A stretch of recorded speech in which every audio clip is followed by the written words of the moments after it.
प्रज्ञा और सुधीर शांति के साथ बिल्कुल अच्छा बर्ताव नहीं करते थे। एक दिन सुधीर ऑफिस के लिए निकल जाता है। शांति को बहुत भूख लगती है। वो प्रज्ञा को आवाज लगाकर बोलती है, प्रज्ञा बेटा कुछ खाने को बना दो, बहुत भूख लग रही है, दोपहर भी हो गई, मुझे दवाई लेनी है। खाने को भी मैं ही बना कर दूं? अब आपके हाथ पैर क्या काम नहीं करते? दिन भर परेशान कर देती हो, दिमाग खराब कर दिया है, कुछ तो काम कर लिया करो। बेटा मुझसे काम नहीं होता, वरना मैं तुम्हें परेशान नहीं करती, मैं खुद ही सब कर लेती। हाँ हाँ, खाना खाने को बोल दो, भर भर कर खा लोगी, थोड़े से काम का बोल दो, हाथ पैर नहीं चलते इनके।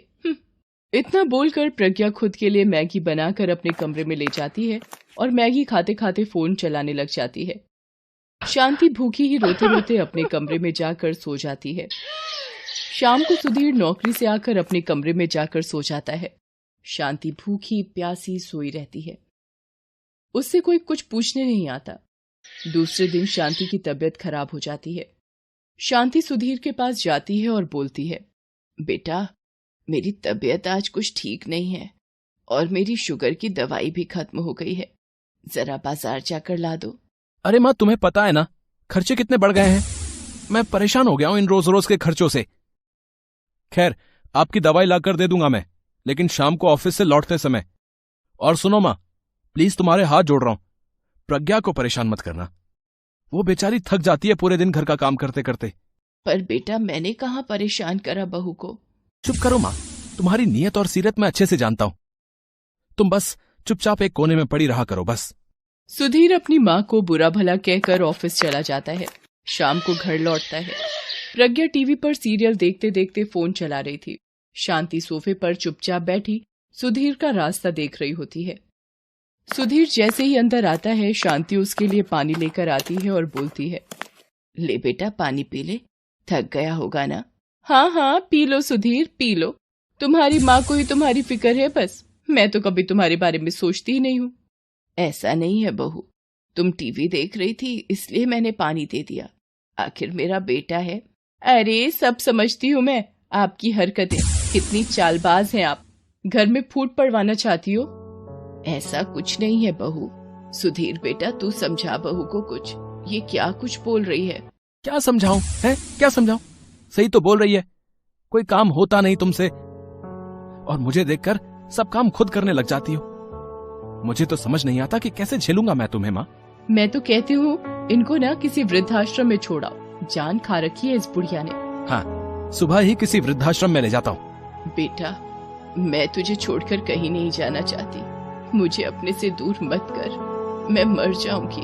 तुम्हें जाना ही पड़ेगा माँ, तुम इस घर में रहने लायक नहीं हो, तुम्हें इज्जत की रोटी हजम नहीं होती माँ, और ना तुम हमें ठीक से रोटी खाने देती हो।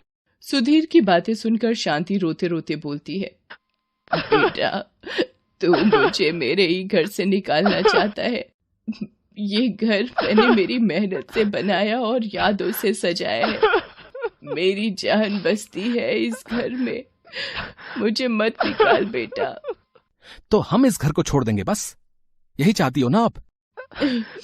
नहीं तू ऐसा मत बोल, मैं ही चली जाऊंगी सुबह होते ही, तू यहीं रह। प्रज्ञा और सुधीर शांति की बात सुनकर खुशी खुशी अपने कमरे में सोने चले जाते हैं। शांति रात भर रोती रहती है। दूसरे दिन सुबह सुधीर शांति को उसके कमरे से बुलाता है। चल माँ चल, तुझे छोड़कर आता हूँ वृद्धाश्रम। नहीं बेटा, तू कहाँ परेशान होगा, मैं खुद ही चली जाऊंगी। शांति खुद ही शहर के वृद्धाश्रम में रहने चली जाती है। थोड़ा समय बीत जाता है। एक दिन सुधीर और प्रज्ञा लंच के लिए अपने दोस्त विजय को अपने घर बुलाते हैं। विजय सुधीर से बोलता है, अरे यार कितने सालों बाद मिले हैं अपन आज। हाँ यार बहुत टाइम हो गया। आज भाभी जी के हाथ का खाना खाने को मिलेगा, पर भाभी जी एक बात बोलूंगा, आंटी जैसी दाल मखनी कोई नहीं बना सकता, वो तो वर्ल्ड की बेस्ट शेफ हैं। क्यों है ना सुधीर? हाँ यार।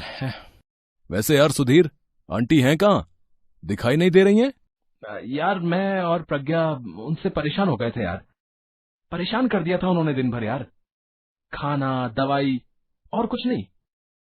कितनी महंगी दवाइयां आती थी उनकी, तुझे तो पता ही है, तुझसे ही तो मंगवाता था मैं दवाइयां। हाँ सही बोल रहा है तू, पर जिसे तू नॉर्मल शुगर की दवाई समझकर मंगवाता था ना, वो तेरी माँ का तुझे दिया गया ऐसा कर्ज है जो तू कभी नहीं चुका सकता। मतलब क्या बोल रहा है तू? है मैं कुछ समझा नहीं यार। वही तो प्रॉब्लम है सुधीर, तू कभी आंटी के मन को समझ ही नहीं पाया।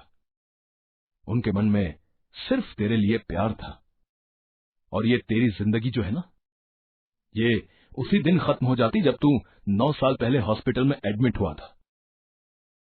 जिस माँ ने तुझे ये बोला था ना, हॉस्पिटल में बेटा परेशान मत हो, नॉर्मल पथरी का ऑपरेशन है, उस माँ ने अपनी जान की परवाह न करते हुए तुझे एक किडनी दी थी। वो चाहती तो उस वक्त अपनी फिक्र करके तुझ जैसी औलाद को मरने देती, पर उन्होंने तुझे बचाया। और थू है तुझ पर सुधीर, थू है, क्योंकि जिस इंसान ने देवी समान अपनी बूढ़ी मां को घर से निकाल दिया, मैं उस इंसान के घर का खाना भी नहीं खाऊंगा। छी, इतना गिरा हुआ नहीं हूं मैं। विजय उठकर वहां से चला जाता है। विजय की बातें सुनकर सुधीर की आंखों से आंसू बहने लगते हैं। तभी सुधीर की डोरबेल बजती है। सामने प्रज्ञा की माँ विमला रोते रोते प्रज्ञा के गले लगती है और बोलती है, बेटा, तेरे भाई भाभी ने मुझे घर से निकाल दिया। वो ऐसा कैसे कर सकते हैं? उन्हें जैसे ही पता चला कि तूने अपनी सास को घर से निकाल दिया, उन्होंने भी तेरी बूढ़ी माँ को निकाल दिया। तेरे कर्मों की सजा मुझे भुगतनी पड़ी। जा, तू अपनी सास को वापस घर ले आ। हाँ माँ, मैं और सुधीर कल ही माँ को वापस लेकर घर आ जाएंगे। आप अंदर आ जाइए। प्रज्ञा और सुधीर दूसरे दिन ही सुबह सुबह शांति को लेने आश्रम पहुँच जाते हैं। आश्रम में शांति की तबीयत बहुत खराब होती है और वो बस सुधीर को ही याद करती रहती है। डॉक्टर सुधीर को देखते ही बोलते हैं, कैसे बेटे हैं आप, जो अपनी माँ को इतनी तकलीफ में भी यहाँ छोड़ गए? वो आपको इतना याद कर रही है और आप अपने ही जीवन में व्यस्त हैं। आप जैसे लोगों को अपनी माँ का जरा भी ख्याल नहीं होता।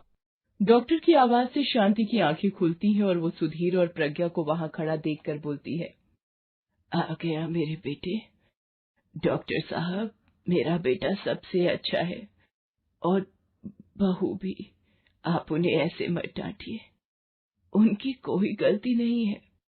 वो तो मैं ही बार बार बीमार पड़ती रहती हूँ। देखा, कितनी अच्छी माँ है, तुम्हारी गलतियों को भी अपनी गलती बता रही है।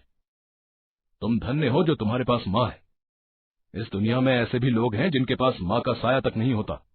डॉक्टर की बातें सुनकर सुधीर शांति को रोते रोते गले लगाता है और बोलता है, माँ मुझे माफ कर दे माँ, मैं तेरे कर्जों को कैसे उतारूं माँ, मैंने तुझसे बहुत बुरा बर्ताव किया माँ।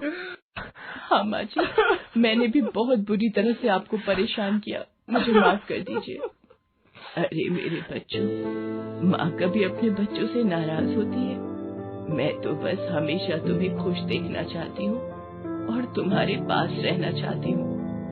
सुधीर और प्रज्ञा शांति को वापस अपने घर ले जाते हैं और उसका बहुत ध्यान रखते हैं और उससे बहुत प्यार से बर्ताव करते हैं। तीनों साथ में बहुत खुश रहते हैं।